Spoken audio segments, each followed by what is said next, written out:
పొద్దున్న నుండి సాయంత్రం వరకు రాజకీయాలు రాజకీయాలు రాజకీయాలు అనుకుంటూ చాలా కష్టపడుతున్నారు అక్క చెల్లెళ్ళు. కానీ నిజంగా వాళ్ళకి సరైన గౌరవం లభిస్తుందా? మగవాళ్ళతో సమానంగా గౌరవం లభిస్తుందా? ఈ విషయం గురించి ఇప్పటి వరకు ఎవరైనా ఆలోచించినారా? ఎవరి స్వార్థం వాళ్ళే కదా.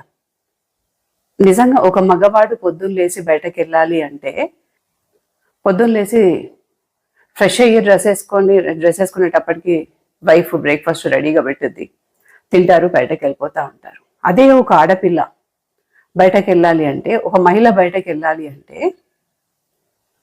పొద్దున్నే లేవాలి. సరే, అందరి ఇళ్లలో పనులను పెట్టుకునే స్తోమత ఉండొచ్చు, ఉండకపోవచ్చు. పొద్దున్న లేవాలి, ఊడవాలి, తోమాలి, ఇల్లు క్లీన్ చేసుకోవాలి, ఒళ్ళు క్లీన్ చేసుకోవాలి, పిల్లల్ని చూసుకోవాలి, హస్బెండ్కి అన్నీ రెడీగా పెట్టాలి. ఆ తర్వాత తను ఏమైనా తిందా లేదా చూసుకొని బయటకు వెళ్ళాలి. ఇంత చేసి బయటకు వెళ్ళి పొద్దున్న నుండి సాయంత్రం వరకు రాజకీయాలు రాజకీయాలు రాజకీయాలు అంటూ తిరిగితే నిజంగా ఆవిడకి సరైన గౌరవం లభిస్తుందా? సంఘంలో వాళ్ళకి సరైన రెస్పెక్ట్ ఉంటుందా?